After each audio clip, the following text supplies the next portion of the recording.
Hi guys, this is Additional Mathematics Form 4 textbook question for Chapter 7 Coordinate Geometry Mastery Practice. My name is Terry. I hope you enjoyed this video, and if you do, please kindly like, subscribe and leave us a comment, right? Okay, let's go straight to question number 1. Okay, now in this question you're finding the values of unknown h and k. It is given that straight line AB here has a midpoint M. You can see a midpoint M is over here, so we need to use a formula for midpoint to find the value of h and k. Now I'm sure you have learned before midpoint xy. This is something you learned from 2, x1 plus x2 over 2, y1 plus y2 over 2.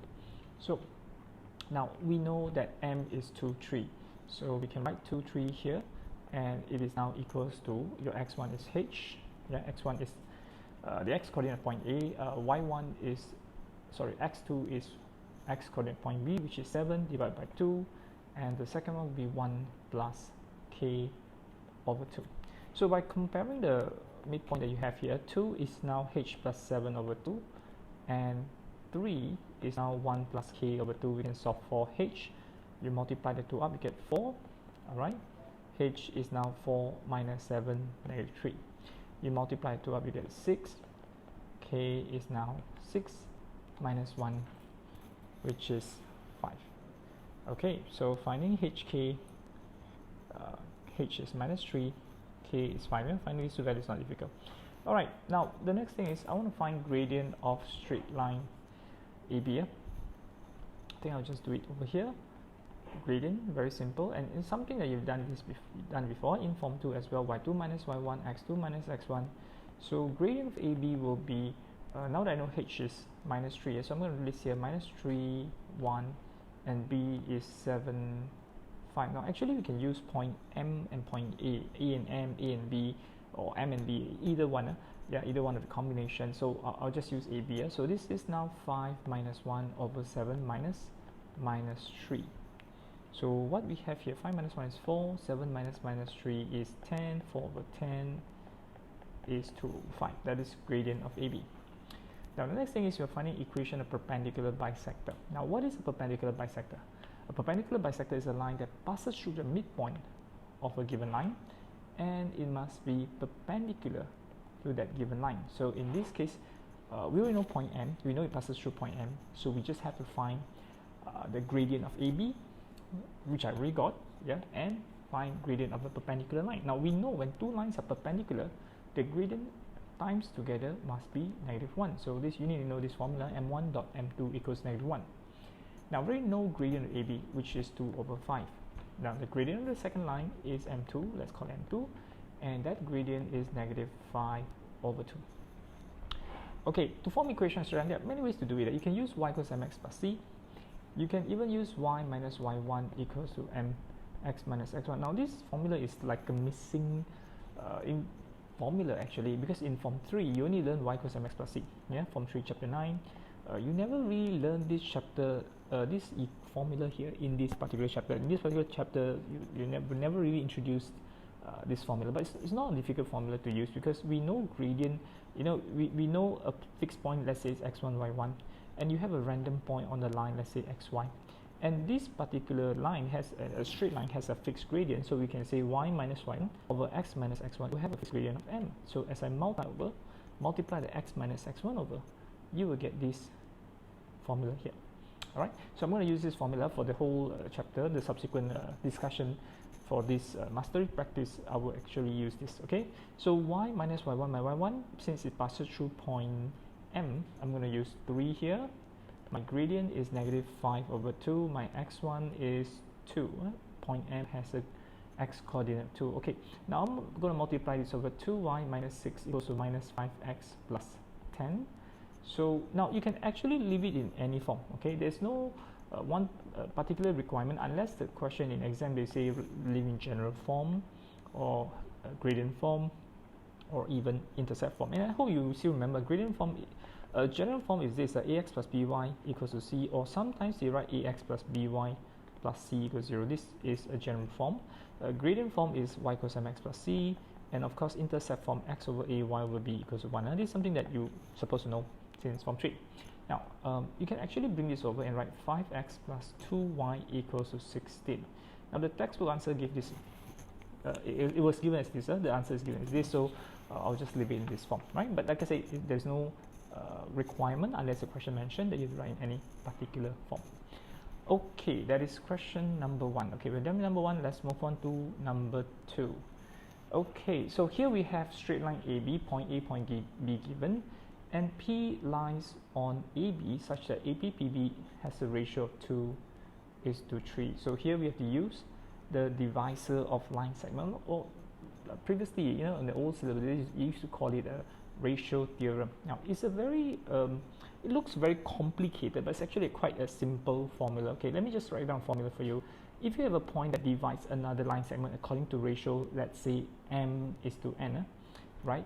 So we're going to take n times x1. By the way, x1, y1 will be the two given point, x1, y1 here. Let's say x2, y2, the second point.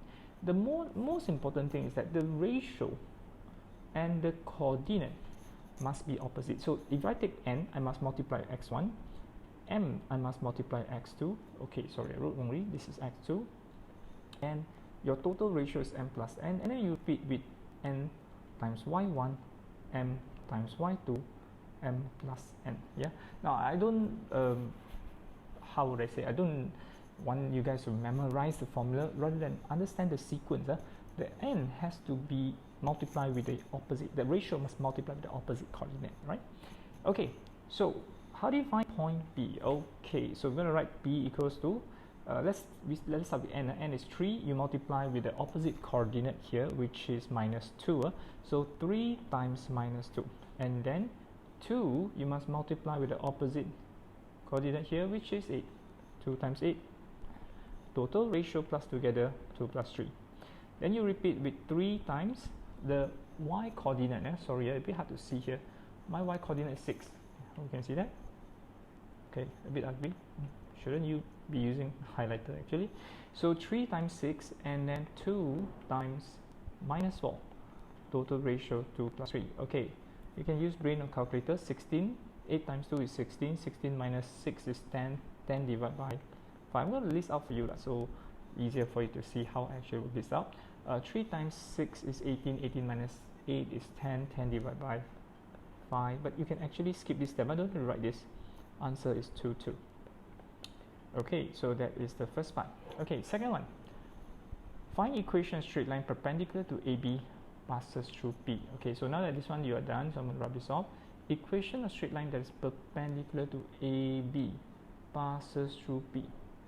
Now, it's somewhat similar to perpendicular bisector, but perpendicular bisector must pass through the midpoint of a given line, like AB right in the middle, but this is not a midpoint. P is a point in between, such that the ratio is 2:3.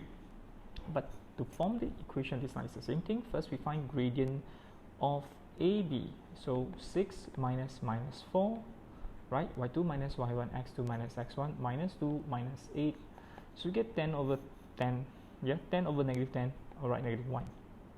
Now, your line that is perpendicular to it, the second line here, will be m2. It has gradient m2. Remember, m1 dot m2 equals to -1. My m2 is just 1. Okay, the next thing is I need to form equation of this line. Yeah, this line here, perpendicular line here. We use y minus y1, mx minus x1. So my y1 is, let's say, point B, which is 2.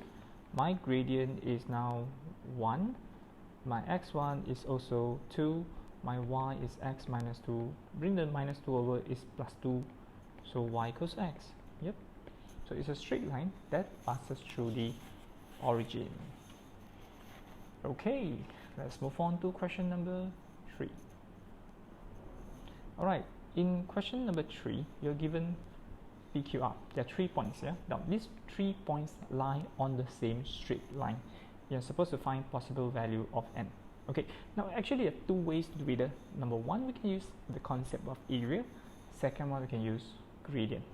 Alright, so let's start with area. Now the idea of this is that if we have 3 points P, Q and R, so if I just draw a sketch like this, PQR will definitely have a certain area. Now I don't know, maybe 10, 5, but if I move point Q over here, now you can see the area is now smaller.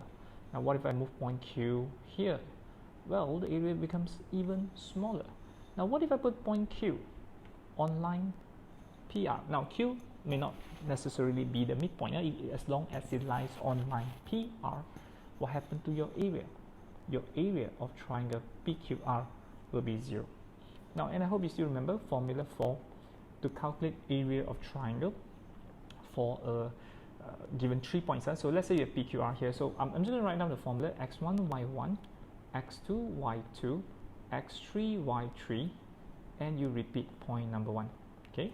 So this is actually what we call a determinant of a matrix. You learn matrix in your Mod Maths Form 5, chapter 2.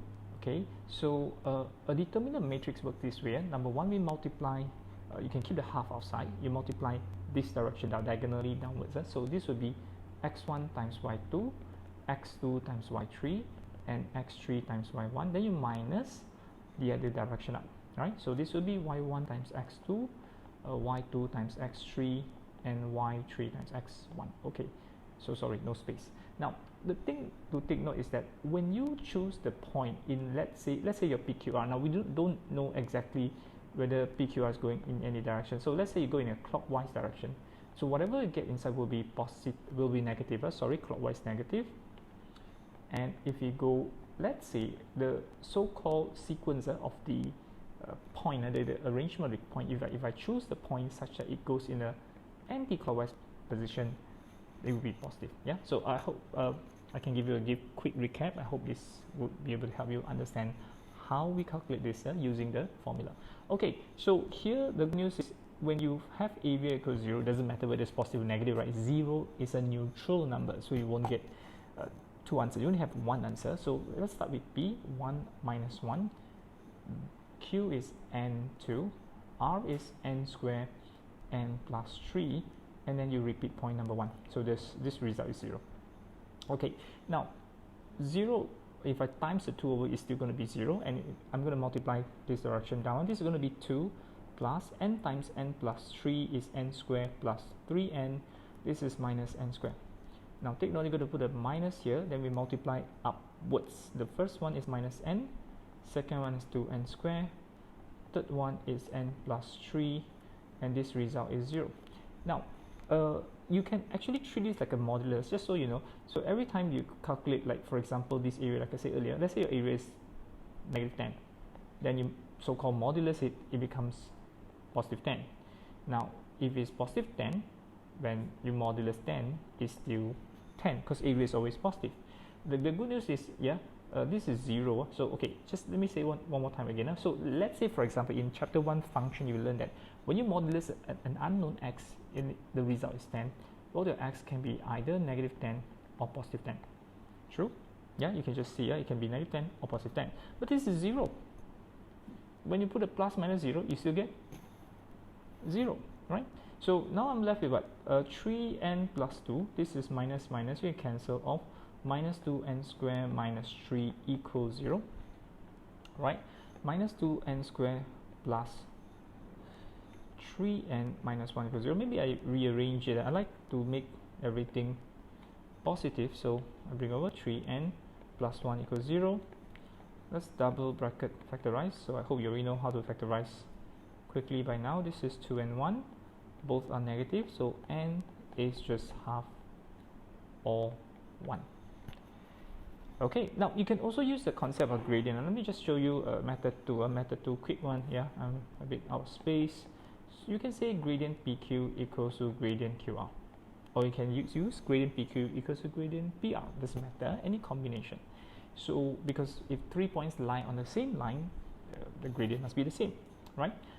Okay, so let's start with PQ. PQ will be what?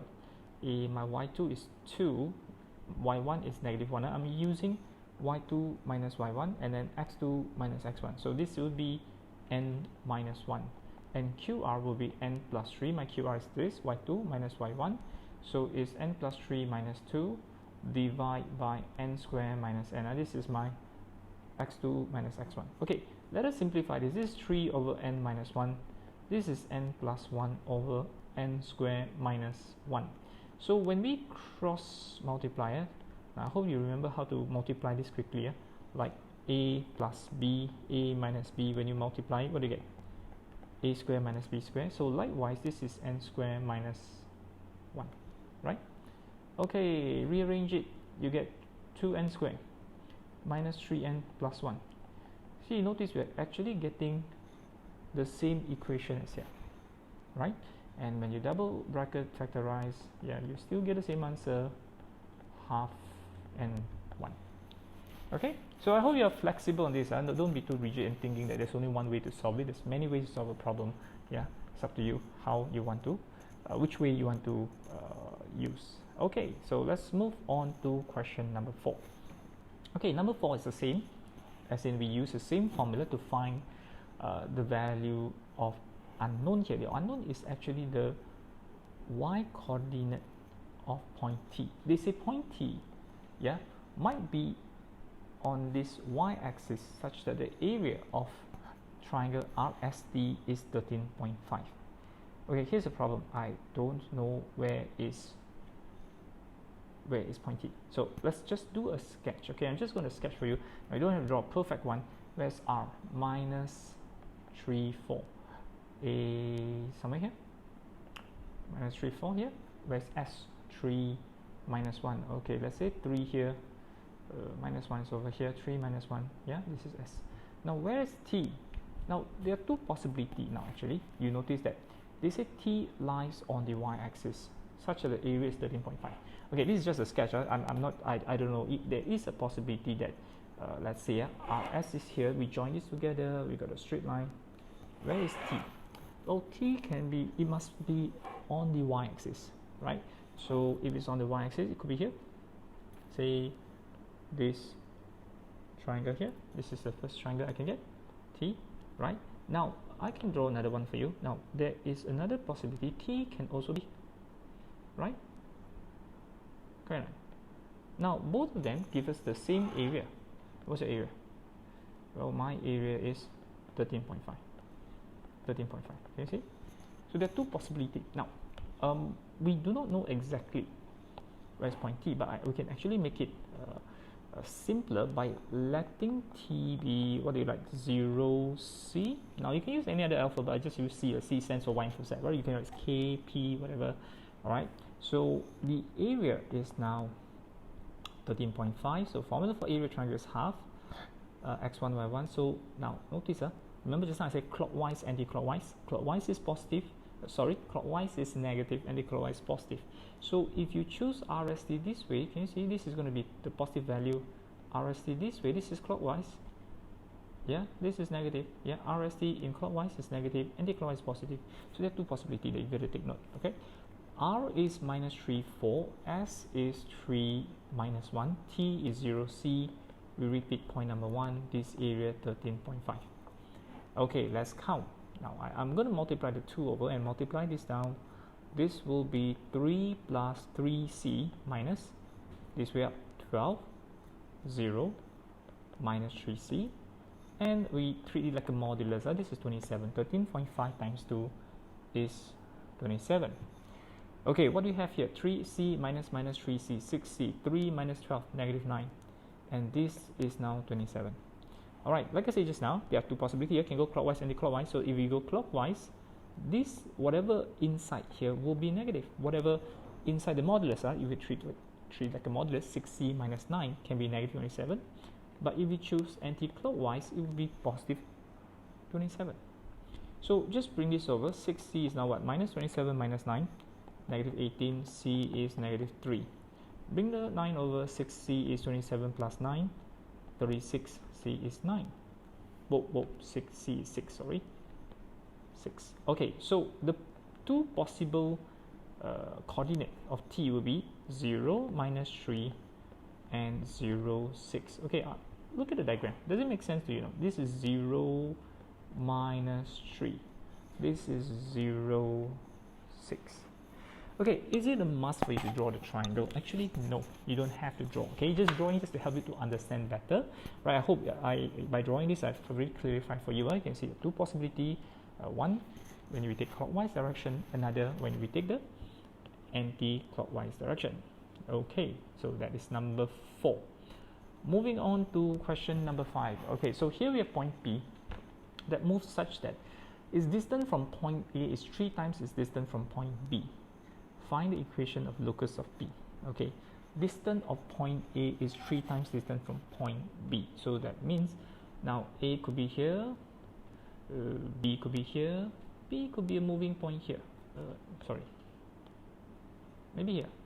Yeah, the distance from point A is 3 times the distance from point B. Now it can be anywhere. Actually, this locus will actually give us it's actually equation circle, but it has a different center. The center may not be B, may not be C, may not be A. We can actually form the equation and find a center from there, but you don't need to find a center. It's not in your syllabus. Okay, so what you need to do is to form the equation. We know AP is now 3 times the value of BB. Okay, so AP is longer. Now let us use formula for distance. Now P is xy, A is 2, 0, so we write x minus 2 square, y minus 0 square, and this is 3 times PB. X minus your B is negative 4, so minus minus a plus 4, square root, y minus 0 square root. Okay, from here we square both sides. Yeah, so I want to get rid of square root. Okay, normally I don't like to write this. Looks very primary school, but it's okay. Yeah, I have to show you the cancellation, right? But the 3 is the square root. When I square both sides of the equation, I will be able to get rid of the square root. So now I'm left with a bracket, and I think I can expand the bracket directly. Yeah. Now I hope you can expand this quickly by now. A plus B squared.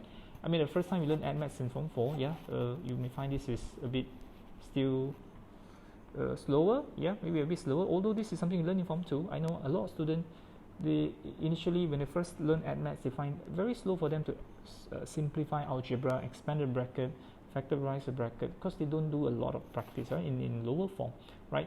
But Form 4, Form 5, it is a must. Yeah, you must be able to expand really quickly. Okay, 3 square is 9. This will be what? X square plus 8x plus 16. This is a y square, right? Okay, I need to expand the bracket now. 9x square, and immediately I arrange it. I put the y square first. Normally we arrange in a sequence such that the general form is ax square, by square, cx, dy plus e equals 0. This is actually equation of a circle, right? And then you plus 9 times 8, 72. I hope you can see that I actually multiplied 1 by 1. And 9 times 16 is 144. Okay, so now we transfer all the x here on the left hand side, x minus 4, transfer everything to the right. So 9 minus 1, 9x squared minus 1x squared is 8x squared. By right on the left hand side. Next one is 8y squared.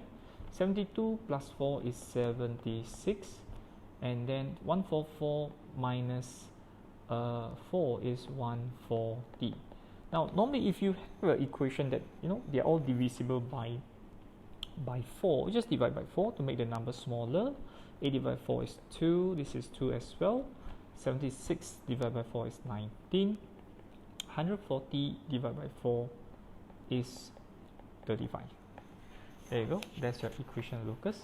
Yeah, this is actually equation of locus of P. Yeah, it is in the form of circle.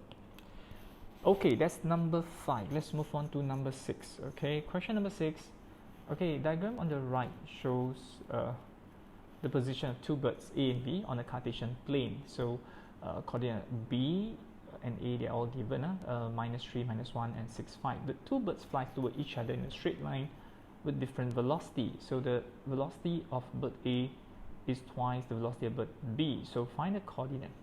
Alright, so now I know it's like when this bird flies faster than this bird, so generally we know the distance traveled by bird A will be twice the distance traveled by bird B. Am I right? It's like, if you watch those old Hindustan movie, yeah, the man and the woman, right, they run towards each other. Sorry, my drawing is a bit funny. Yeah, so if they are at 2 points here, right, the distance, let's say the distance between them is 300 meters, and the man run twice as fast compared to the woman. So where would they meet? Well, they'll meet somewhere here, which is 200 meters from the point the man started, or 100 meters from the point the woman started, right? So if you can run twice as fast, the distance traveled will be the same, because you both start at the same time, right? And you meet at the same time. So similarly, the ratio here you can see is going to be 2 to 1, right? So, and you're finding the coordinates where the two birds meet. So we can just use ratio theorem, right? I know this is a bit unclear, so I'm going to redraw here one more time. This is A minus 3, 1. This is 6, 5, B, and the meeting point is, let's say, point, where's the meeting point? I'm going to call it point P, yeah? Okay, so this is 2, 1. Let's use the ratio theorem, or the divisor of line segment. So we take n, which is 1, multiply with negative 3, 2, multiply with 6, total ratio 2 plus 1. And then you continue with the y coordinate 1, multiply with 1, 2, multiply with 5, total ratio 2 plus 1. So this is 2 times 6 is 12, 12 minus 3 is 9, 9 divided by 3 is 3, 2 times 5 is 10, 10 plus 1 is, wait, there's a negative 1 here. I think I missed a negative 1 here. This is a negative 1, sorry. Yeah, I didn't see clearly. This is negative 1. So this is 10, 10 minus 1 is 9, 9 divided by 3, still 3. So your P is 3, 3. Alright, let's move on to question number 7. Alright, okay, in this question we have, this question is very long, right? I may need more space. Okay, so we have what do you call it, an isosceles triangle ABC. All right, and then we have another triangle CDE. Okay, so let's do one thing at a time. They say that ABC is isosceles, and area of ABC is 10. You're supposed to find coordinate point C. Okay, picture this. I'm going to draw this out for you in case you can't see it, because A is, okay, should I draw a bigger one? I draw a small one, a small one will do. Okay, so this is A, C, B. Now A and B, they're on the same horizontal line, Y. They both have the same Y coordinate of 2. So your X coordinate is 2, 2. Your X coordinate here is 6, 2. Your Y coordinate is 2. It's horizontal, right? And these two are isosceles, right? So therefore, we know that we have when you have an isosceles triangle, when you draw a perpendicular bisector of AB, you actually meet the vertex C. So we know C must be at the coordinate of what? Let's take 2 plus 6 divided by 2. What is 2 plus 6 divided by 2? You want me to show you this? Okay, I'll show you this. 2 plus 6 divided by 2. X is 4. So C will have a coordinate of 4. Alright, your X coordinate will be 4. Now your Y coordinate, I don't know. Right, so I will just call it maybe H, right? Yeah, just call it H, unknown, whatever. So we know this area is now 10. Now you don't have to use the half x1, y1, x2, y2, x3, y3, because that would be a bit long. So we can just use half times base times height. Now your base is AB, which is what? If you measure from here to here, what's the length? Okay, I use color pen. This length is 4, 6 minus 2. What's your height? Your height will be H. H is negative, by the way, it's below, so maybe I should write 2 minus H. Yeah, or you can just call it whatever symbol, Y first or X first, right? And then later you subtract. So I'm just going to use 4 and 2 minus H. And now take note of why I use 2 minus H. I use this coordinate as for H because it's below the level of 2. So the height here is 2 minus H. Okay, and your area is now 10. So 4 and half cancel away 2. 10 divided by 2 is 5. H will be bring over 2 minus 5, negative 3. C is 4 minus 3. Okay, 10. Bit long, I need a bit more space. Okay, second one, how do you find, they say CB is extended to point D, so that B is the midpoint of CD. Okay, CD is extended to point CD is extended point D. B is a midpoint. Oh, I don't know what's point D. So can we call it XY? Or you want to use other symbol? Okay, let's call it PQ lah. Yeah, you can use XY, whatever. B is now midpoint of CD. Now we know C already. We know C is now 4H. H is negative 3. So it's 4 minus 3. So B is 6, 2. CD is 4 plus B over 2. And minus 3 plus Q over 2. Let's compare. 6 equals 4 plus B over 2. 2 equals minus 3 plus Q over 2. Times is over 12. 12 minus 4. Okay, I do slowly. I don't do too fast. Okay. 12 equals 4 plus B. 12 minus 4. B is 8. 4 equals minus 3 plus Q. 4 plus 3. Q is 7. D is 8, 7. Alright, that is part B. Okay, part C, we have two things. Number one, a line is drawn from D parallel to AC. Drawn from D parallel to AC. Yeah, and C is joined to E. So find the value of K. You see K is your Y coordinate point E. Now, one thing, when two lines are parallel, they must have the same gradient. So we know PQ already. We know D is 8, 7. So we know that gradient of AC must be the same as gradient of DE. Now for AC, I will use what? Y2 minus Y1. Your Y2 is 2 here. Y1 is 3 minus 3. So it's 2 minus minus 3. 2 minus 4. DE is going to be 7 minus K, 8 minus 11. By the way, you can do the other way around. You can write K minus 7, 8, 11 minus 8. Alright, let me continue. This will be 5 over 2, negative 5 over 2. And this is 7 minus K over negative 3. Okay, to solve for K, let's cross multiply. Times over, this is 15. Yeah, negative 5 times negative 3 is 15. The 2 I times over is 14 minus 2K. 2K is negative 1. K is negative half. Okay.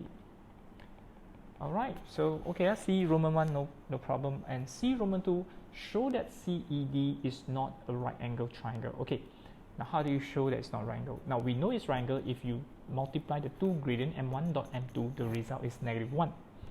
Now, we just have to prove that it's not negative 1. Now for gradient CD, we actually know CD because CD,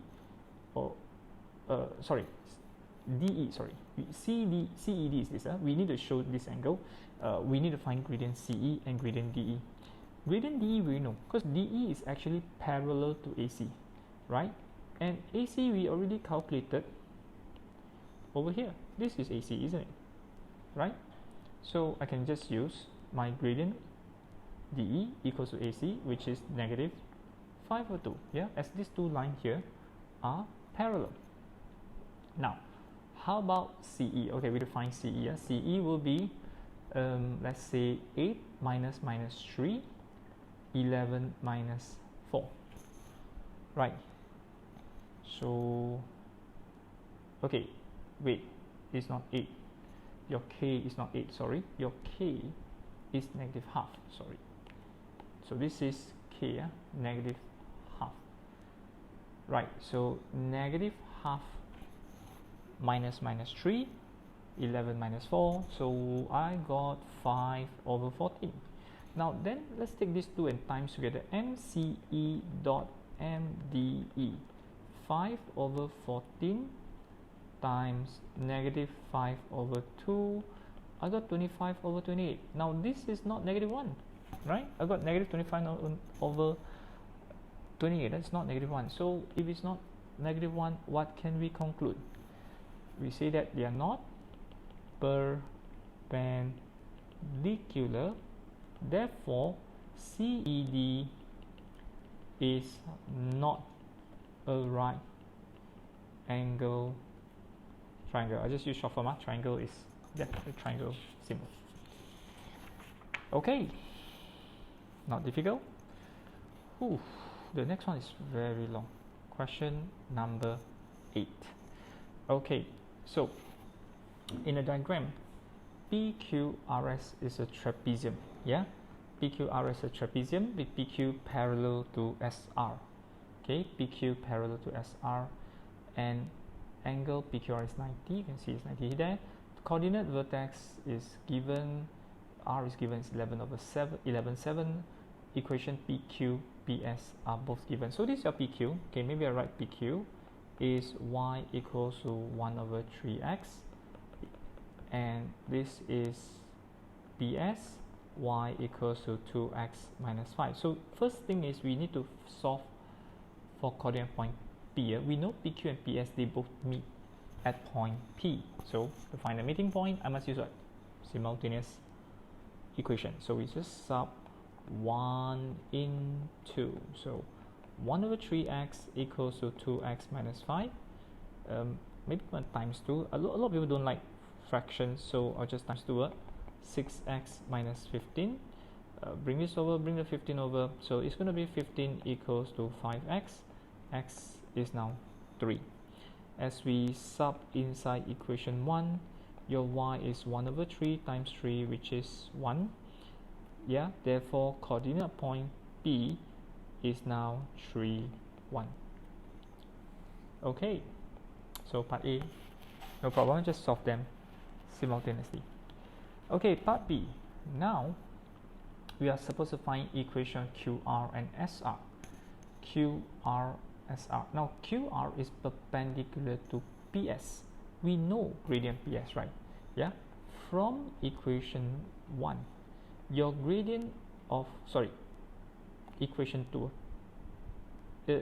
equation 1, I wrote wrongly. I say PS is QR, sorry, this is QR. From equation 1, this is PQ equals 1/3.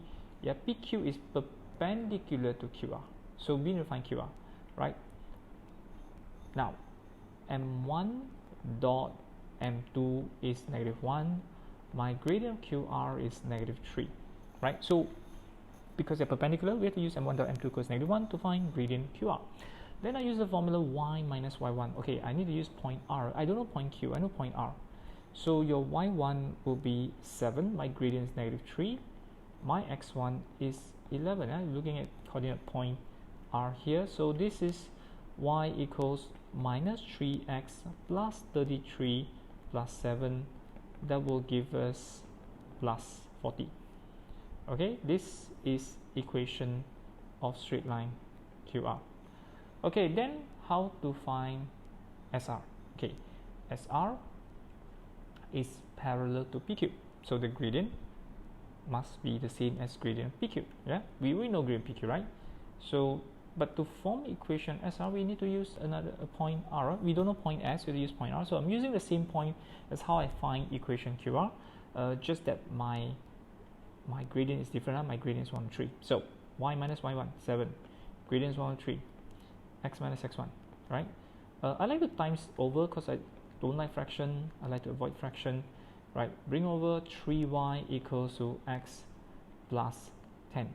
Now, by the way, I can leave it in any form. I think the textbook gave this answer 3y minus x equals to 10. But they are actually the same. You can write any form. Okay, now I need to then solve. This is equation of SR.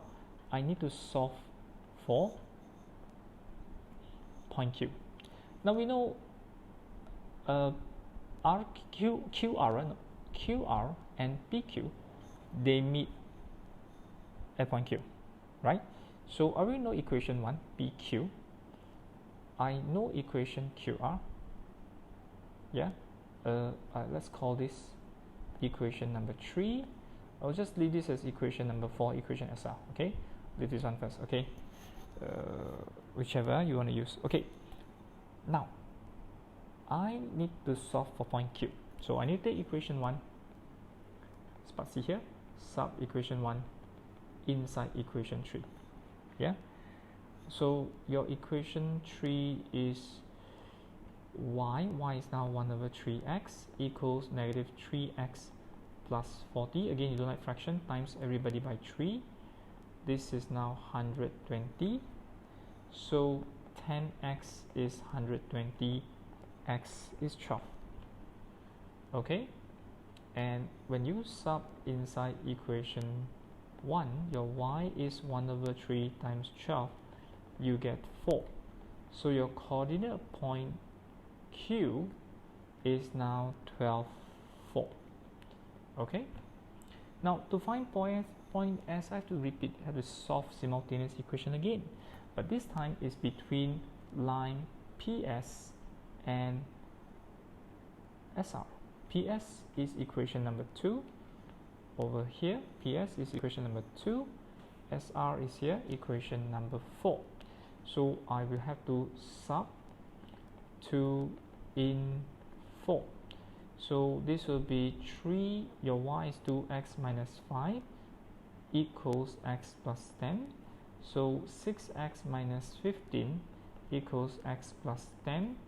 5x is 25, x is 5. When you sub inside equation 2, your y is 2 times 5 minus 5, which is still 5, right? So S is 5, 5. Okay, right? Okay, I need to label all these points. For the next part, I'm going to rub this off. I'm going to show you part C and D. So, okay, I know point Q now. What is Q? 12, 4. I know point P. P is 3, 1. I know point S. S is 5, 5. Okay, so next part, I need to find area of trapezium. Okay, sorry, I'm going to rub all this off. There's no space, and I don't like to run the next page because you can't see the question. So yeah, we know all this information already. So the next thing is to find the area. Okay, let's start with area of trapezium. Now trapezium PQRS. Okay, area of trapezium PQRS, since we have all the 4 points, right? We use half, x1, y1, x2, y2, x3, y3, x4, y4. Now remember, the difference between triangle and quadrilateral is that triangle we have 3 points, repeat the first point. Quadrilateral we have 4 points, we repeat the first point. So this will be 3, 1, 12, 4, 11, 7, 5, 5, 3, 1. Okay, so this will give us 12 plus 84 plus 55 plus 5. Minus, remember, multiply downwards, then you minus, multiply upwards. So this is 12 plus 44 plus 35 plus 15. Alright, I need to calculate. Alright, so what is this value here? I got 50. Now, because we choose the point in the anti-clockwise direction, you can see a P, Q, R, S. Yeah, it goes in anti-clockwise direction.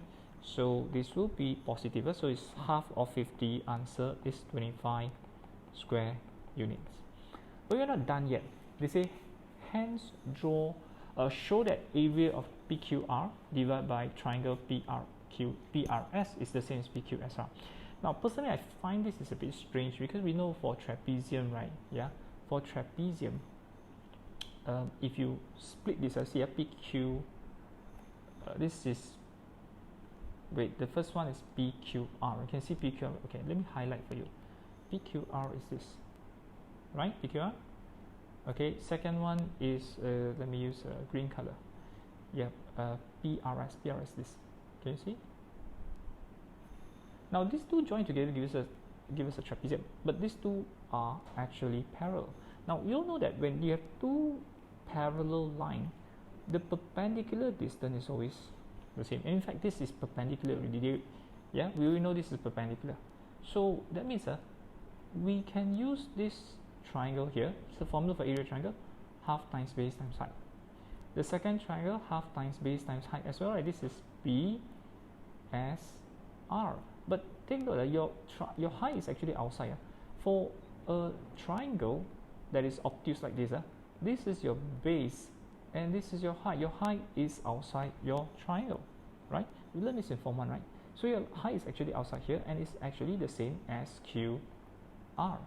So if you want to find the area of triangle, guys, yeah, let's say I want to find area of triangle PQR, and I divide by area of triangle PRS.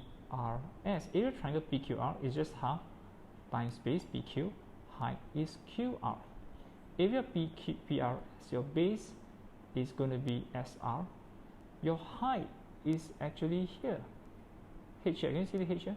And it's actually the same as QR, right? And here, oops, I pressed the wrong button, sorry. Oops, where were we? Okay, sorry guys, I need to go back. Where were we? Here. So now at this stage, right, you know that this H is actually the same. This H is actually the same as your QR, right? And we can cancel them. Okay, I need to use this. Cancel.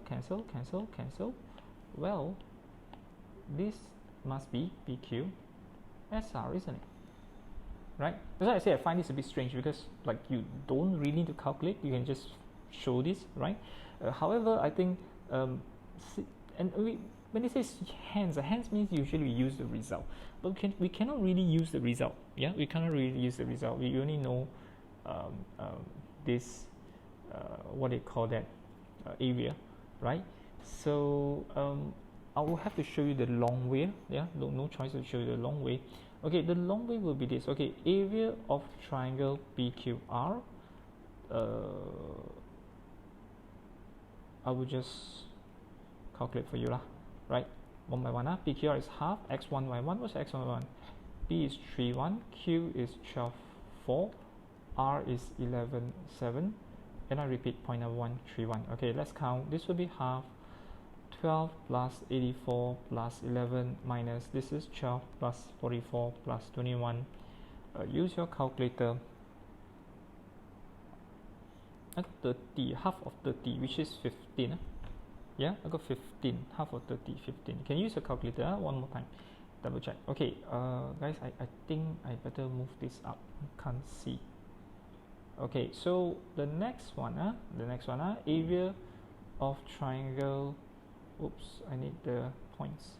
Area of triangle BRS. BRS is half x1 y1, x2 y2. S is 5.5. Then you repeat point number 1, which is 3.1. 3.1. So 3.1.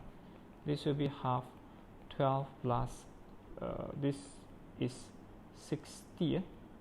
Okay, I say 12. I wrote 13. Oh my goodness. This is 12. This is 60. This is 5 minus this way up. 12, 20, and 15. 12, 20, and 15. Alright, and this will give us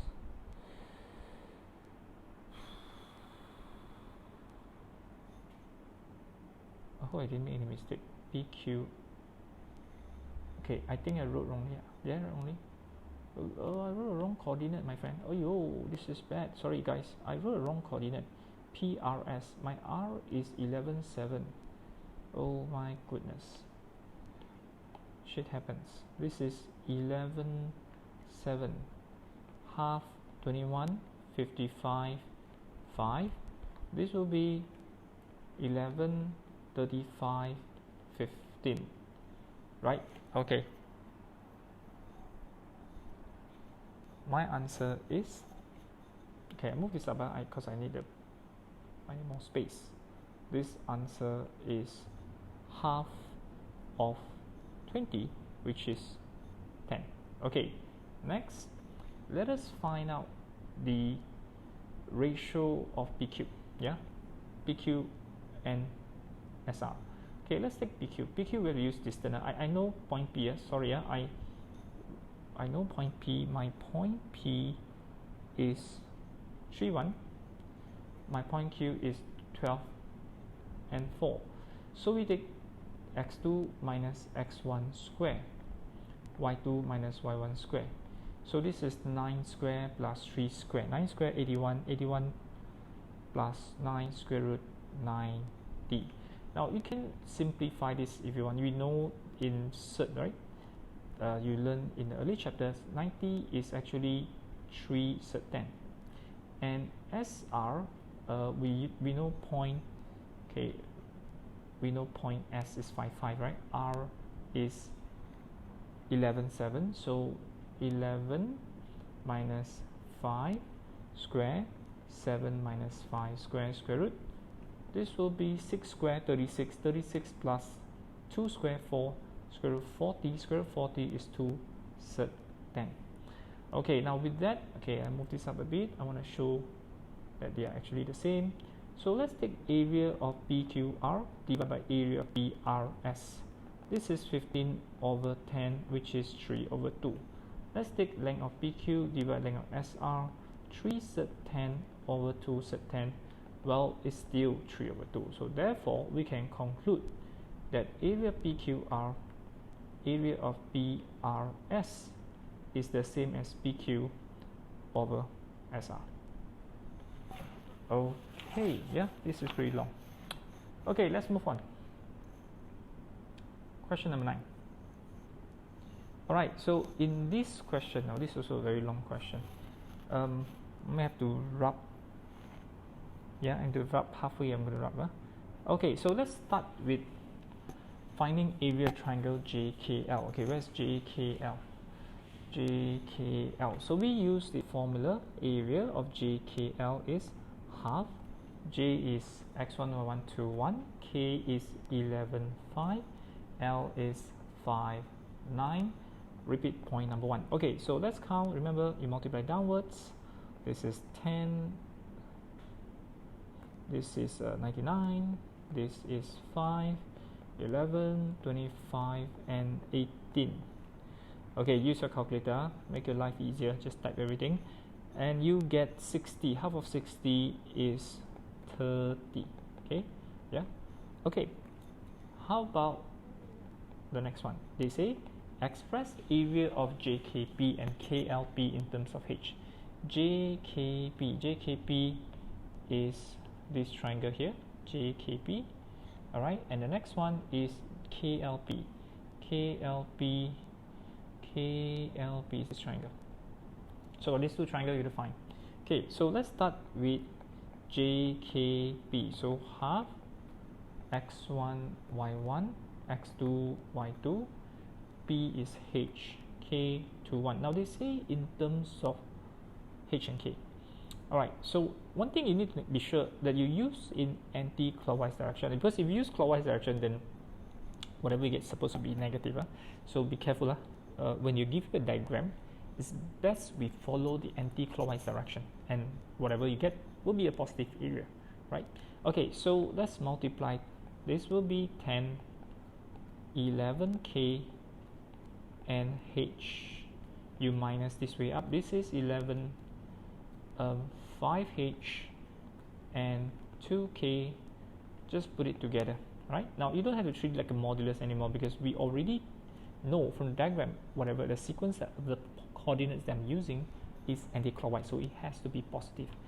Okay, let's start with you want to do 10 first. 10 minus 11 is negative, so I take the positive one. The positive one is actually K. 11K minus 2K is 9K. H minus 5H, this is 5. H minus 1 minus 5, I will get minus 4H, and the next one is 10 minus 11, negative 1. Okay, I'll leave my answer in this form. You can write over 2 if you want. Alright, next I need to find area of triangle KLP. For KLP, also anti-clockwise, yeah. So we start off with half, 11, 5. L is 5, 9. P is HK, 11, 5.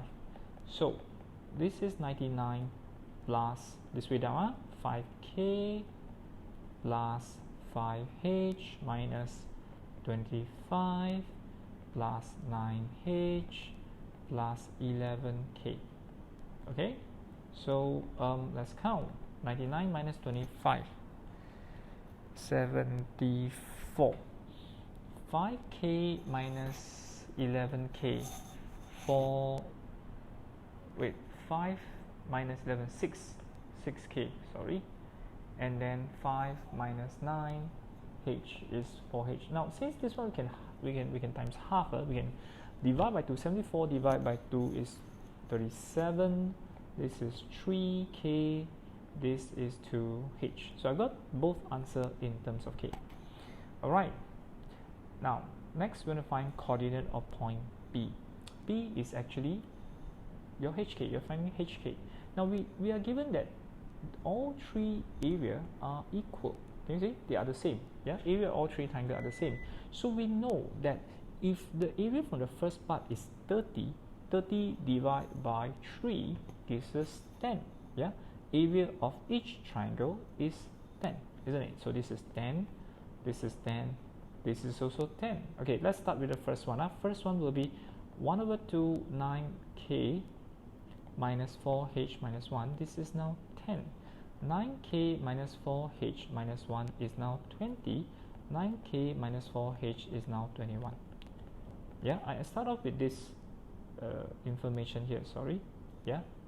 Okay, the second one is 37 minus 3k minus 2h is now 10 as well. Maybe I rearrange it, make this positive. I bring the 3k and 2h to the right, so I get 3k plus 2h is now 37 minus 10, 27. I bring the 10 to the left. Equation number 2. However, I can see that it's easier to solve them using elimination if I take equation 2 times 3. So I get 9k plus 6h is now 54. Equation 3. Let's take equation 1 and 3 and solve them simultaneously. Take equation 1 plus 3. So minus lah. We'll take equation, I think I like to use 3 minus 1 is better. Yeah, 3 minus 1, I will be able to get rid of k. Yeah? 3 minus 1, your 9k minus 9k disappears. 6h minus 4h is 10h. 50, wait, I hope I didn't make any mistake here. 6h. Okay, I think I did make a mistake. No, this is a bit ugly. 6, I times equation 2 with 3. Times 3. Oh yeah, my mistake is I times 3. 27 times 3 is 108. Maybe I shouldn't have used 108. It's okay since I've already done it. 27 times 3. 81. 81 minus 21 is 60. H is 6. Okay, sorry about that. Yeah, maybe I should have gotten rid of k, h instead of k, but it's okay. So now we sub inside equation 2. 3k plus 2 times h is 6. The result is 27, right? Okay, now let's bring over 3k is 27 minus 12, which is 15. My k is 5, so p is now 6, 5. Alright, this is super duper long. Okay, that's only part B. We haven't done part C yet. Sorry, we got part C, but we haven't got part D yet. So part C is this. We have to solve simultaneously to find point B. Okay, I'm going to rub this off. I'm going to move on to the next part. Okay, let me clear the screen. And let's go back to the equation. Yeah, I like to show the question so it's easier for me to, for you all to see. Okay, now I've got my coordinate point P already. My P is 6, 5, right? 6, 5. I got my area here is 30. Alright, got the equation in terms of h and k. Now, next I want to find equation of straight line JP. Where's JP? Okay, let me rub this off. Too many lines is a bit confusing. Okay, JP. I got P already. P is 6, 5. So to form equation of JP, we need gradient JP, which is what? 5 minus 1, 6 minus 2, 4 over 4. JP has gradient 1. Now, to form equation straight line, we need a gradient, we need a point. So I use y minus y1. Let's take point J. That point J is easier. 2, 1. J is 2, 1. Gradients m. X minus x1. x1 is 2. Your y is x minus 2 plus 1. y is x minus 1. So this is equation of straight line JP. Okay, next, they say JP is extended to meet KL. Yeah, JP is extended to meet KL at Q. Okay, I'm gonna extend this like, whoa, this is Q. Okay, so find coordinate point Q. Okay, so we have to solve simultaneously, right? We need to find equation KL. We don't even know what is the coordinate of point equation of straight line KL, right? So let's do equation of KL first. So we know we have to find gradient of KL, which is what? y2 minus y1, x2 minus x1 negative 2, 3. My y2 is 9, 9 minus 5, 5 minus 11, yeah, negative 3. Okay, for line KL, I need to use a point. You can use point L here. So use y minus y1, gradient minus 203, x minus x1. So I times over 3y minus 27 minus 2x plus 10. 3y is minus 2x plus 37. Now we can leave any form again. So previously I called equation 2. Maybe I should call this equation 4. This one equation number 5. I need to solve them simultaneously to find coordinate of point Q. So let's sub 4 in 5. So 3 of x minus 1 is minus 2x plus 37. As we expand the bracket, 3x minus 3 is minus 2x plus 37. Bring over 5x is now bring over 40. X is now 8. So then you sub inside equation 4. Your y is 8 minus 1. Your y is 7. So my q is 8, 7. Okay. Okay, lastly, you're supposed to find the ratio of KQQL. KQQL. Now again, we can use the ratio theorem thing, but this time, right, you don't need to use both coordinates. Okay, let me show you. Let me just draw here. This is L, a bit blur. My diagram is a bit blur, so I just redraw for you. This is 8, 7, right? This is Q. My Q looks ugly. Okay, it is ugly, but ugliness is not a crime. So this is Q. This is K. 11, 5. So let's call this MN. Okay, so just take the x coordinate would do, guys. You don't have to do both. Just use the x coordinate. So my x coordinate point Q is 8. Then I take n times 5. Right? Remember, the ratio and the coordinate must be opposite. N you must times with 5, so you get 5n. M you must multiply with the opposite coordinate, which is 11. So 11m, and your total ratio is m plus n. Okay, I think I need to reverse the order because the question say KQQL. Oh no, but you can use the other way around.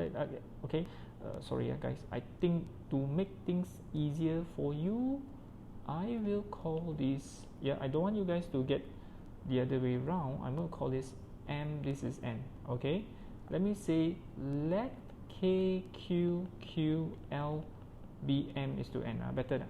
So we take m times 5, alright, n times 11, total ratio m plus n, this one looks better, and this will be 8. Okay, 5m plus 11n is 8m plus 8n. Bring this out a bit. 8m minus 11 minus 8 is 3, 8 minus 5 is also 3. When you bring the n down, 3 divided by 3 is 1 over 1. Okay, can I write this on the left? I hope you can see it. I bring the n down, I write m over n. 3 divided by 3 is 1. So we just write 1 over 1. So m is to n is 1 is to 1. Right? And your KQ, QL is 1 is to 1. Right? So it's much easier to, to use this way. I know some people use distance. They find distance KQ, distance QL, and then they simplify the ratio for the distance. But it's a bit longer. I feel this is shorter. But yeah, up to you. You want, you can use distance and compare them. All right, we are done. We move on to the next one. Wow, this is very long, right? Okay, next question, number 10. Okay, diagram on the right shows PQR, and it's a graph of modulus 2x. Okay, R is a point on OP such that OR is square root 45 unit, O is the origin, RS is a perpendicular to OP, and OR is parallel to TS. Okay, find RST. Okay, couple of things about modulus. I hope you know from chapter 1. When you have a straight line, this is y equals to x. The moment you modulus, what happens? The negative side of this will be reflected up, right? Okay, maybe I just say 2x, 2x, don't waste time. This will be reflected up. The positive side remains the same, but the negative side, right, is now represented by the equation negative 2x. Why? Because the gradient, instead of positive gradient, it becomes negative. Yeah, basically to make all the negative value becomes positive, we put a negative in front. Yeah, originally your y value are all negative. Yeah, below the x-axis. The more put a negative in front, they are all positive. Your y value for all these are positive. Can you see? Right? So, and we in function, I don't know, I wonder if you still remember, for we always say fx equals what? 2x for x greater equals 0, negative 2x for x less than 0. Yeah, the function is always, for modulus function is always defined this way. For positive side, we'll take the original function. For negative side, we add a negative in front. Okay, how does this thing affect this question? Yeah, and the first thing you need to do is this. To find coordinate point R, I need to know the y value, the y coordinate. Okay, so we know R, maybe I write here. Okay, I'm trying to maximize my space. R lies on line OR, right? Which is what? What is line OR? Y equals negative 2x. That's what I mentioned earlier. This is modulus, but it's on the left hand side. You reflect up, so you're going to put a negative in front.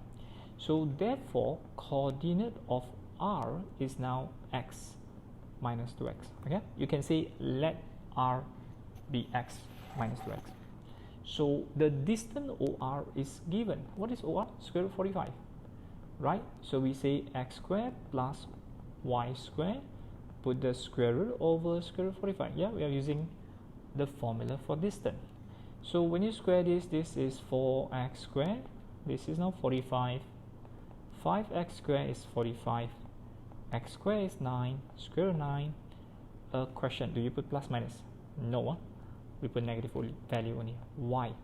You can see R lies on the left hand side of the y-axis. Yeah, it's on the left. So your x value has to be negative.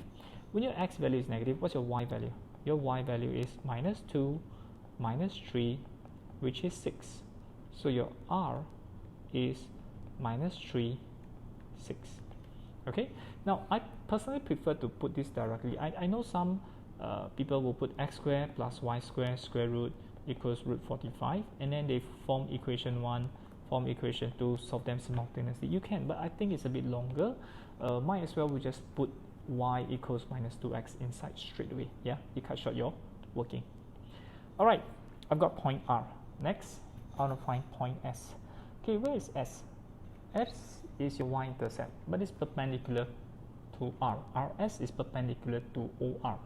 Now we already know gradient of OR. By looking at this equation, we know gradient of OR is just negative 2. All right, this is part A, this is part B. Okay, we are not in part B yet, sorry. We still have to find point S. S is still part A. Now, S, can I say RS? You times with OR, the result is negative 1 because they are perpendicular. So gradient of RS is now 1 over 2, right? Gradient of RS is 1 over 2. Then we use y minus y1. I know point R, 6. Gradient is half, x minus x1. Minus minus is plus. You times this over 2y is x plus 15. So this is equation of straight line RS. But we are not done yet. We're finding S. S is your y-intercept. So maybe I divide by 2. I can see my y-intercept is 15 over 2. Therefore, S is 0, 15 over 2.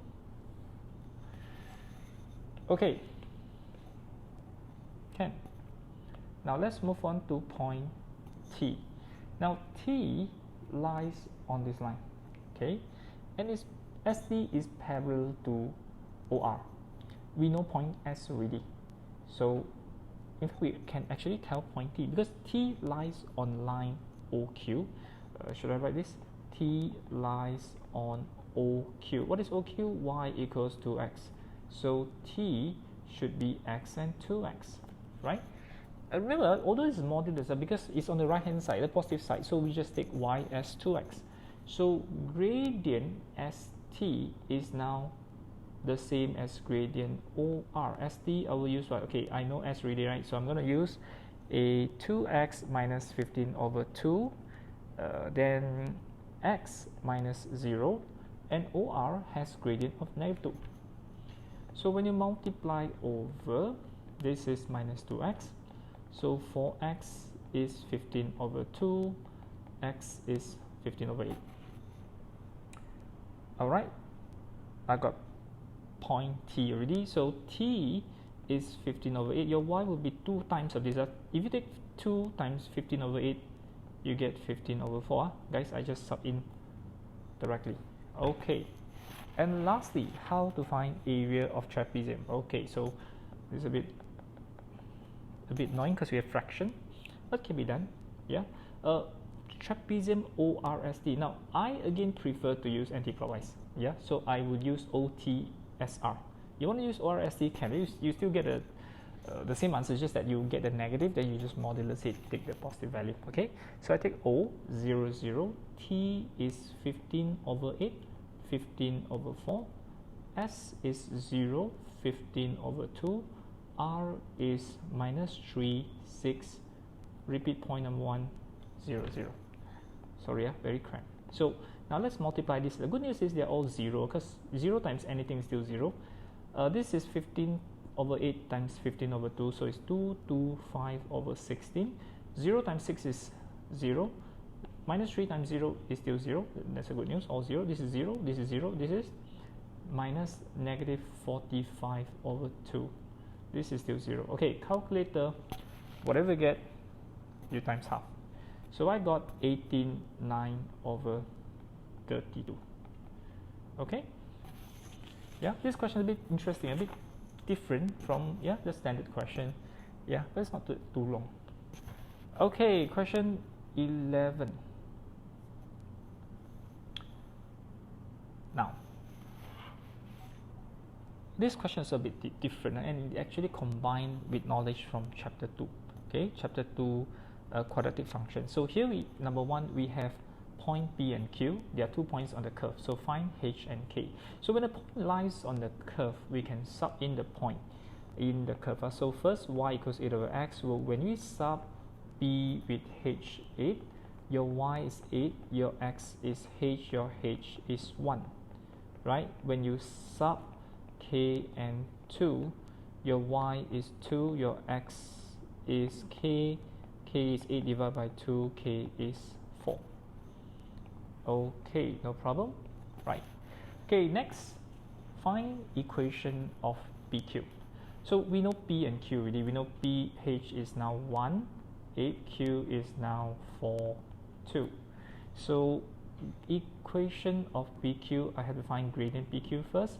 Y2 minus Y1, X2 minus X1, 6 over negative 3, negative 2. Then pick a point, maybe I use point Q. You can use point P as well. I use Y minus Y1, M, X minus X1. So my Y is minus 2X plus 8 plus 2. Y is minus 2X plus 10. So this will be equation of straight line PQ. I think the text will give us answer like this, 2x plus y equals to 10, but it's up to you. You can use any form. Yeah. Okay, now using coordinate geometry method, find equation tangent that is parallel, tangent to the curve that's parallel to PQ. Okay, now why do they mention coordinate geometry method? Actually, you can use another method, but you're going to learn in chapter 2 of form 5 and maths, differentiation. We can use differentiation method to find equation tangent, but since the question say use coordinate geometry, and I hope you understand when we say use coordinate geometry means we have to use simultaneous equation here. So now let me do a sketch for you. Now for those who do not sure about how this graph look like, 8 over x is a reciprocal graph, right? That means when your x increases, your y decreases. It looks like this on the top right and bottom left. Yeah. If you're not sure about graph, you can actually Google those like online graphing calculator, key in the function and generate a graph. It looks something like this. Okay. Now we know point P and Q. Okay. P is 1, 8. Q is 4, 2. Now it's not important for you to draw. You don't draw, it's okay. Drawing just help you to understand, how the graph looks like. So I just show you that, see the blue line here? Okay, it looks like this. Now what we want to do is we want to find a line, a tangent. Okay, what is a tangent? A tangent is a line that touches a curve at one point, right? So there is a line that touches the curve here at one point that is parallel to PQ. In fact, it's not one line, there are two lines. Okay, now number one, you can use this as a guide. Look at this. This is minus 2x plus 10. All right, so we have this is y equals minus 2x plus 10. Okay, the y-intercept will be at 10. Okay, somewhere here, 10. Okay, now the thing is, it crosses the curve. You want it to touch the curve, so you're going to move this graph downwards. You're going to reduce the y-intercept. So now when I draw the graph here, you see it doesn't touch the curve, right? So you need to draw, say, over here. See this? Whoop, it touches the curve at one point. Now the interesting part about this type of reciprocal graph is that it has two parts to it. It has the positive part. Can you see? Positive x and positive y. It has the negative part, which is over here. So there's another point here, right? That, yeah, there's a tangent here. So there are two lines actually. Right? Again, I want to say this, it's not important for you to draw. Drawing helps you to understand. I hope by drawing this out for you, it will give you a clearer idea how the tangent will be like. Now, the problem is we do not know what's your y-intercept. You know what's your C? I don't know. The C can be positive, can be negative, can be here, can be below here. So we let the tangent be equals to y equals minus 2x plus C. Okay, shouldn't write 2 equal sign, right? Because we don't know what's the C, right? You can move it up and down as long as it touches the curve at one point. All right, now this curve, and this curve is over here, equation 1. This is your equation straight line, your tangent 2. I can just sub equation 2 inside equation 1. So you get 8 over x. Okay, should I write the other way around? Doesn't matter lah. So minus 2x plus c is now 8 over x. Minus 2x squared plus cx is now 8. 2x squared minus cx plus 8 equals 0. Now, still remember this or not? Chapter 2, quadratic function. When a line touches a curve at one point, how many solutions do you have? How many real roots? Only one. So your b squared minus 4ac must be 0 for ac. So I bring over c squared as well. This is 4 times 2, 8, 8 times 2, 64. Negative I bring over is positive. C is plus minus 8. Yeah, square root 64. Please put the plus minus. And it makes perfect sense, right? You can see one c value here on top here. I should here. See this c is positive. See the second c is negative, right? So it can be plus or minus. So the two possible equation tangent will be, right? So the tangent can be y equals minus 2x minus 8 or y equals minus 2x plus 8. All right. Okay. Interesting. Okay, question number 12. Well, we move on. Question 12. Okay, this is also rather long. Okay, the first thing is we have a parallelogram ABCD. Coordinate A and B are given. Equation AD is also given. Line PB is perpendicular. Yeah, PB is perpendicular such that ratio APPB is 1:2. Okay, so find equation of BP. Okay, we know BP is perpendicular to your AD. Okay, let's look at AD. My AD is 5y minus x equals 33. Okay, I'll leave this. Yeah, but I need to change this. I need to find this. I need to find gradient of line AD. So I change it to y equals mx plus c, x, right, plus 33. Okay, and your gradient of this line is 1 over 5x 33 over 5, correct? Gradient AD is 1 over 5. AD and BP, they are perpendicular. AD times BP is -1, they are perpendicular. Gradient times together is -1. So your BP is now -5, right? Now, to form the equation BP, I know it passes through point B. So I have to sub in y minus y1 m x minus x1. Your y is minus 5x minus 10 plus 1. My y is minus 5x minus 9. This is equation BP. Okay, I've got part A. Next, I want to find coordinate of point B, right? B is perpendicular. BP intersect AD at point B. So we have to call this equation 1, call this equation 2, and we solve them simultaneously, right? Okay, I'm going to do over here. So sub 2 in 1. So 5 minus 5x minus 9 minus x equals 33. Negative 25x minus 45 minus x is 33. Minus 26x, I bring this over, this will be 76. X is negative 3. Sorry, not 76, 78. I counted earlier, 78. Alright, x is -3 now. Okay, the next thing is I've got x ready to find y. I just sub inside equation 2. My y is minus 5 minus 3 minus 9. So 15 minus 9, my y is 6. Point B is minus 3, 6. Okay, next. I've got P, I've got D, I got P, we need to find D. D is this point here, right? So we don't we don't need to use the simultaneous equation now. We have to use the ratio theorem because D is here. Okay, I know I need to redraw this a bit ugly. One more time. We know A is minus 8, 5. We know P is minus 3, 6. We know this is 1:2. We know we need to find D. I'm going to let D be xy. I can use any other symbol, right? Okay, so let's start with the x coordinate. Now, previously I always put a coordinate form, but I think after some time you don't need to do that. You know that we can just compare the x coordinate. Minus 3 is now what? N times x1. Remember, the ratio and the coordinate must be opposite. 1 times y, total ratio 1 plus 2. Then take the y coordinate point B is 6, 2. 2 must multiply with 3. Yeah? Okay, sorry, it's not 3, it's 5. Okay, my own handwriting is quite ugly. Sorry for that. Okay, this is 2 times 5. And then 1 times y.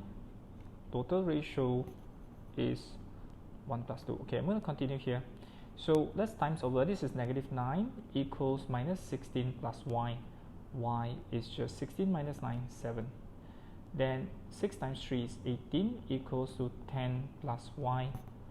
Y is just 8. So D is 7, 8. Alright. Next, I need to find point C. Right, I got D, we need to find C. Oh, we can just use midpoint. We know for a parallelogram, the midpoint of two diagonal must be the same. So midpoint of AC is the same as midpoint of BD. Okay, so we can let C be PQ. We can use other point. I don't use XY because D already used XY, so I use PQ. All right. So AC will be what? Minus 8 plus P over 2. Next one is 5 plus Q over 2. BD will be, since I know D, so B is minus 2 plus 7 over 2 and 1 plus 8 over 2. Okay, you just compare the numerator will do because your denominator both sides are 2. So think minus 8 plus b equals minus 2 plus 7, 5. B is 13. Yeah, 8 plus 5, 13. And then 5 plus q is 9. Q is 9 minus 5, which is 4. So your coordinate of point C is 13, 4. Okay, I got A, B, C, and D. Okay, lastly, area parallelogram. Okay, I personally don't like to use small points. I just want to use the area triangle times 2. But you can use half x1 by 1, x2 by 2, x3 by 3, x4 by 4, repeat point number 1. You can use the formula area quadrilateral to find ABCD. I like to use triangle times 2, right? So I use half, I use A first, minus 8, 5. B is minus 2, 1. Now I'm going to use D. D is 7, 8. I repeat point number 1, then I times 2. Okay, I just use, I say again, area of this triangle, you times 2, you get the same area as the area of parallelogram. Okay, so let's cancel the 2 off. This is minus 8, minus 16 plus 35. Yeah, this way down, minus this way up. This is minus 10, 7, and 64. All right, let's count the whole thing. What do you get? I got 78 square unit. Okay, I think it's the same answer as the textbook. All right, that is number 12. Okay, let's move on to 13. Okay, so for question 13, so diagram shows ACBD, the diameter of a circle, E is the center, ACD, their coordinates are all given, right? Find coordinate of E and B. Okay, I think it's quite easy actually, yeah, because this is just, if it's the diameter, E is the center of the circle, right? So E is the midpoint of AC. So we'll take minus 1 plus 7 over 2, minus 2 plus 4 over 2. So this is 6 over 2, which is 3. 4 minus 2 is 2. 2 over 2 is 1. Okay. Now then, I want to find coordinate of point B. So when these two are diameter, right? We know that E is now the midpoint of DB. Is the same. So okay, I'm gonna let DB be, let B be xy. Okay, so BD, midpoint of BD again is now E. So I'm gonna use 0 plus x over 2, 5 plus y over 2 is now 3, 1. So by comparison, x over 2 is 3, x is 6. Y plus 5 over 2 is 1. 5 plus y is 2, y is negative 3. So B is 6 minus 3. Okay. Now, what type of quadrilateral is ABC? Okay, so here's the thing. When AC is a diameter, we know any triangle, any triangle that branches out, like for example, I draw this triangle here. This triangle, okay, I don't have to use this feature lah. You can see this is 90 degree. It's always 90 degree, right? Angle subtended at the center is always double circumference. If this is 2 theta, this is theta. If this is a diameter, 180, no matter how you draw a triangle, where you draw a triangle, as long as it touches the circumference, it's always perpendicular. It's always 90 degree, right? From 3 stuff. So we know that this is 90 degree, and at the same time, I draw the other direction, ABC. ABC is also 90 degree, right? Now, then you focus on diameter BD. BD is the diameter, so DAB is also 90. DCB is also 90. Okay, how do you explain your answer? Okay, this is what you can say. Since AC is diameter of the circle, so angle ADC is 90 and angle ABC is also 90, correct? Also BD or should I say BD is also a diameter. BD is also the diameter.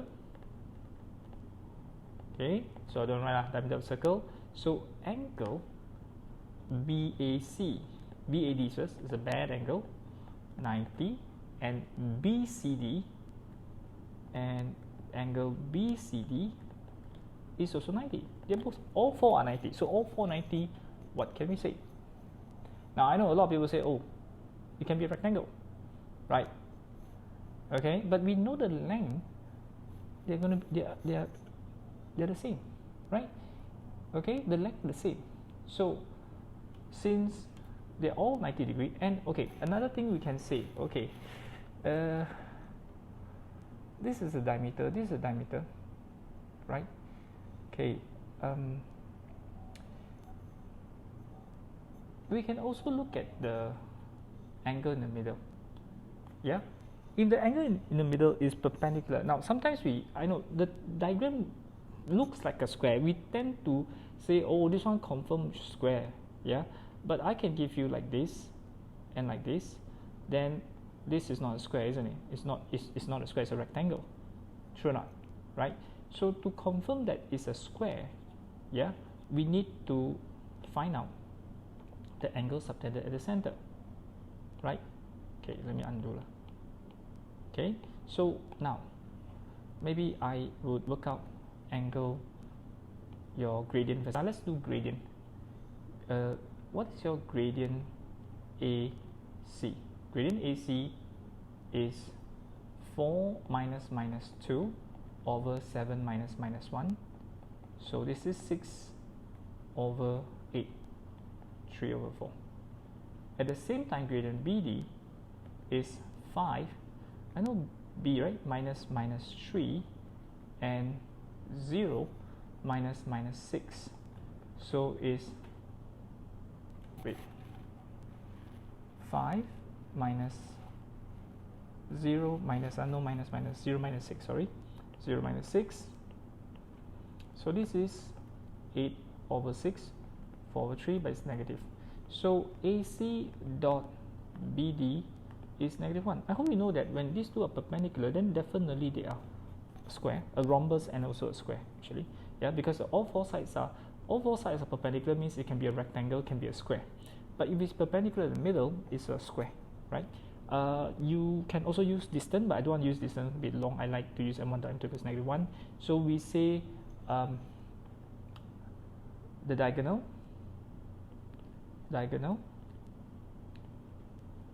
intersect at a right angle, therefore ABCD is a square. Yeah, okay, all right, okay, two more questions. Question number 14. Okay, in this question, I think this is a mistake. I think this is not a coordinate geometry question. It's more like a graph of function from 2 chapter like. Okay, but anyway, I will just go through it with you. Okay, I'll just go through it. It's not the coordinate geometry. Yeah? Now, early each month, a magazine publishing company sells X copies of magazine at 6 ringgit per copy. Cost for one copy is 2 ringgit. Every month, you have to pay a fixed cost of 400 for printing, storage, and delivery. So write the equation related to profit, right, and number of copies. Okay, so here's the thing. We need to form the equation. Now, basic concept, basic economics, profit equals to sales minus cost, right? So we want to find a profit function. The equation relates the profit and number of copies. Okay, if you sell 6 ringgit, yeah, per book, per magazine, and you can sell X unit per month, right? X copy per month. So it's 6x, that's your sales. Your cost is per unit is 2x. Yeah, your cost is 2 ringgit per copy, right? And if you print X copy, so there will be 2x, right? Then you also have a fixed cost. Your fixed cost is 400. Yeah, Okay, so now let's put together, this will be 4x minus 400.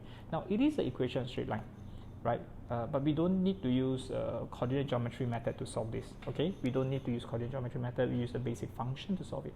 Yeah, it can also be considered as functional, but they shouldn't ask you to draw a graph, because I feel drawing graph is a waste of time when you can just sub in.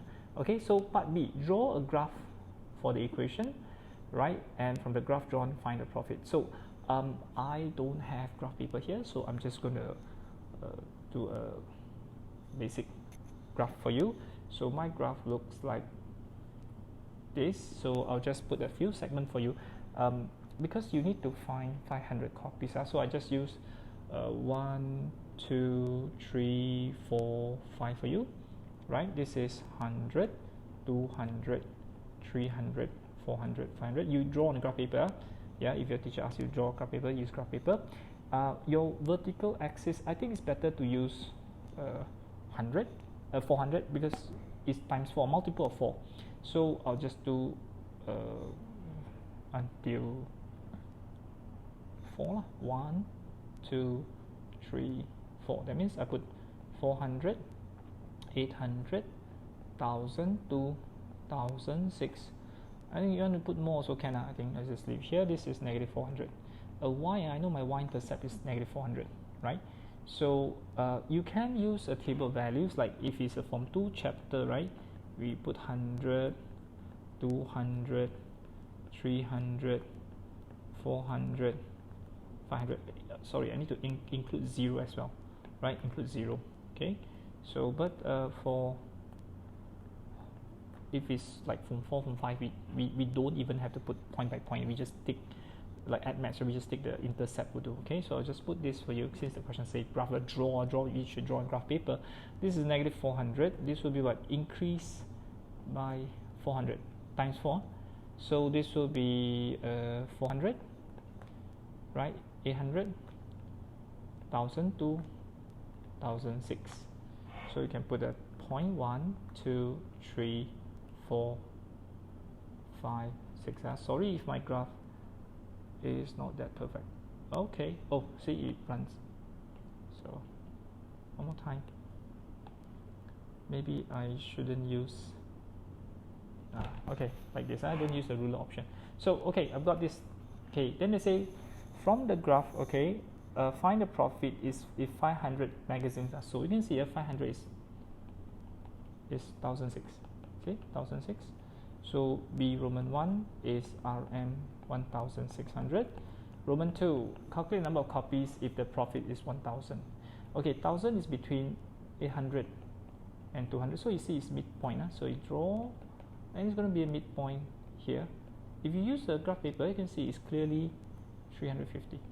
Yeah, between 300 and 400. So it's 350.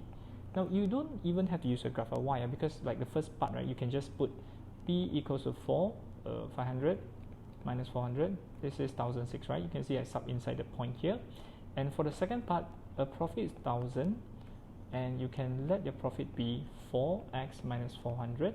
So 4x is 1000, 4004 divided 4, 350. Also can, without using the graph. Okay, come, last one, number 15.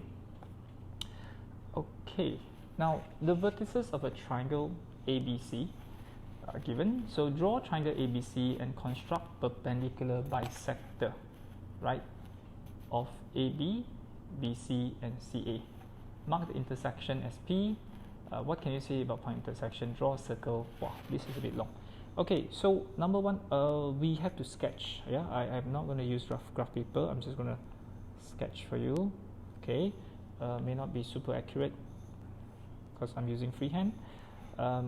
So it looks something like this, right? So let's do 7 segment. 1, 2, 3, 4, 5, 6, 7.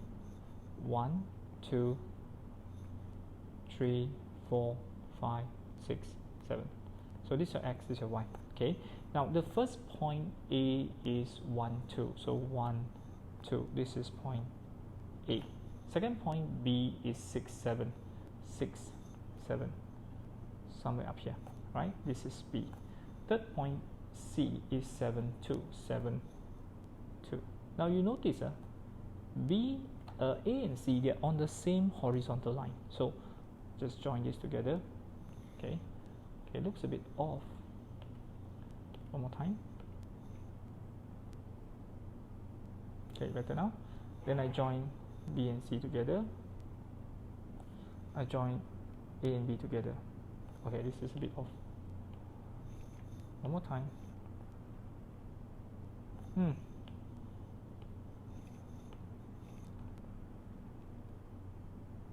Okay, I think I need to I think I don't have to use the ruler function. Yeah, but I cannot draw a very straight line. Sorry, the line is not so straight, kind of gay. Alright, now the next thing is I need to draw a perpendicular bisector for each one, for AB, AC, and BC. So I'm going to use a blue line here. Okay, a perpendicular bisector. Okay, now you don't have to draw accurately, but I can, if you want, I can show you, because this is 7. Between 2 and 7, right? This is 2, this is 7. Between 2 and 7 is what? 7 plus 2 is 9. 9 divided 2 is 4.5. So this is 4, this is 6, 4.5 is in between. So we know it's going to be in between here, right? Okay, at the same time, if you take 1 and 7 plus 2 is 8. 8 divided 2 is 4, so it's here. 1 plus 7 is 8, right? Oh, sorry, 1 plus 6, 1 plus 6. 1 plus 6 divided 2 is 7, 7 divided 2 is 3.5. So it should be around here, 3.5. Okay. So yeah, again, I'm sorry, my point is not very accurate. Maybe I use a ruler from, use this ruler will be better. Yeah, this is better.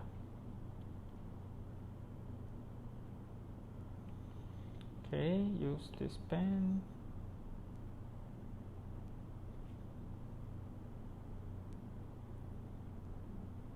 Alright, okay, I'm not going to draw a perpendicular bisector. So, but I figure just now is 3.5, 4.5, this point here, and 3.5, 3.5, 4.5, this point is 3.5, 4.5.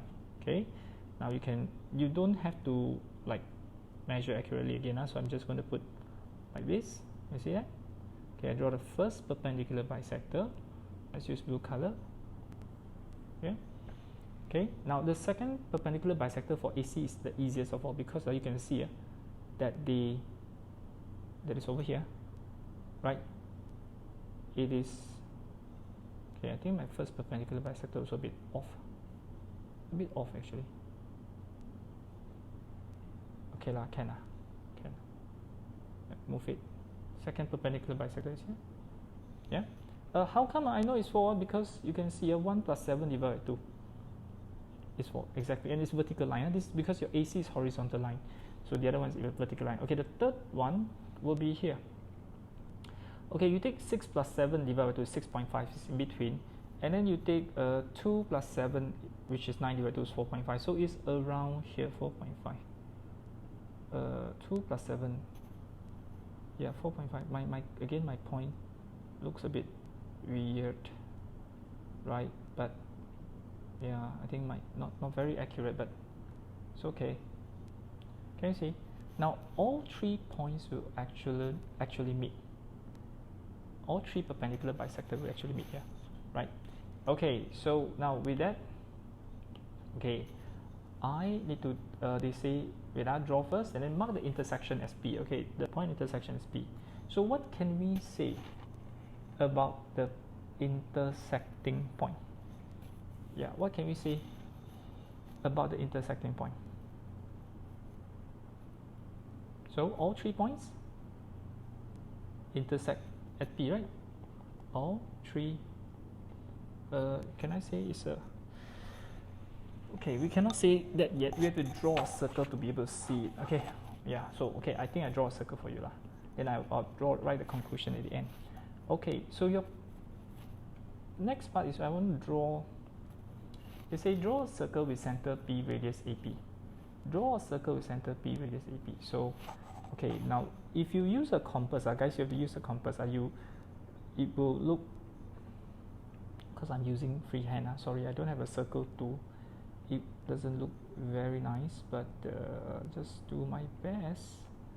It would look, oh, this part is very ugly. Oh, doesn't look like a circle. Okay. Okay. Okay, still a bit ugly. Yeah, but you get the point, right? You get the point, right? So it's actually a circle with center P, and it will actually touch point B and C. Point B and C lies on the circle. Okay. Now,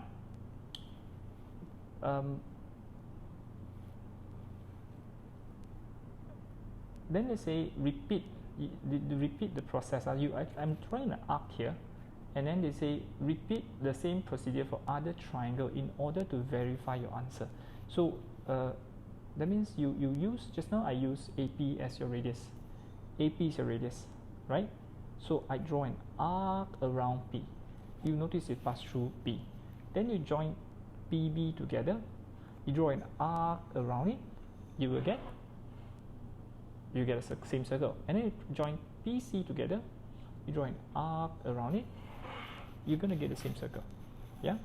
All right. Okay. So now, what can we see? What can we see here?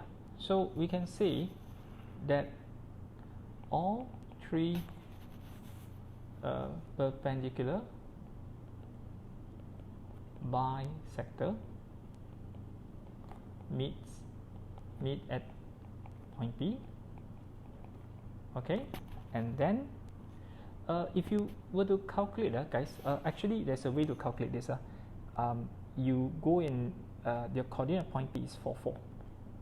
Yeah, 4, 4. This one you can form the equation perpendicular bisector AB. Then you get this line. And this one you don't have to form because it's quite easy. You can see this line is x equals to 4, right? If you want, I can show you. You can do this way. A quick way to find equation perpendicular bisector AP is to use AP equals PB, right? Equation locus. Now let's say this is your P. P is your moving point. So we know it passes through middle. All right. Okay. Maybe I should use Q because this P, that one, this P, that one also P. Very confusing. I call it Q. Yeah. I call it AQ equals PQ equals to QB. So use the formula for distance x minus x1 squared. This is just extra. You don't really need to do this. I just want to verify it with you because the answer given in the textbook is different. Actually, in fact, it's wrong, right? So I'm giving you a way to check your answer. So I expand x squared 2x plus 1, y squared 4y plus 4.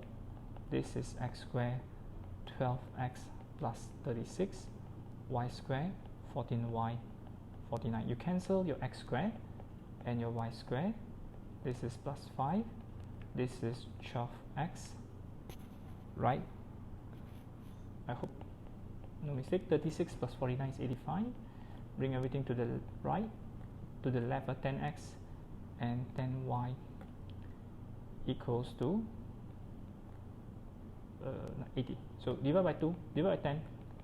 Okay, so this is your equation perpendicular bisector. This is x plus y equals to 8. Now, we know because this is a horizontal line, AC is a horizontal line. So your perpendicular for bisector for AC here must be x equals to 4 because it's between 1 and 7, right in between. So we sub x equals to 4. So 4 plus y is 8, y is 4. So your P is 4, 4. See, I actually prove it. Now you can go on and find equation perpendicular bisector BC, and then you go and draw, you go and calculate. It's still going to intersect at point P 4, 4, right? So what can we say? P is your center of your circle, right? So this AC, AP, we can find AP actually. AP will be what? 4 minus 2 square plus, can I keep this? Yeah, put it aside. So this is 4 minus 2 and then 4 minus 1 square root. This is 2 square, sorry, a bit ugly, 2 square, 4 and 3 square root, which is square root 13. So this, what are we getting here? We're getting a circle with center P and radius square root 13. Yeah. So, and this, and it passes through, it passes through all 3 points A, B, C. Okay, right? Interesting. No. All right. Oh, that's the end of our discussion. So yeah, I hope you enjoyed the video. So before you go, just so you know, yep, we have a couple of books that you probably be interested. We have our learning module, notes and tutorial. All right, that comes with video solution, topical practice, past year question, and that comes with solution as well, and our drill practice book. If you're interested to get more learning material or more practice, right, you can contact us. All right, WhatsApp, email, WhatsApp, call us, right? And yep, you can get the material from us from Shopee as well. Yep. Thank you very much. Yeah, enjoy. Hope you enjoy learning this with me. I'll see you in the next video. Bye bye.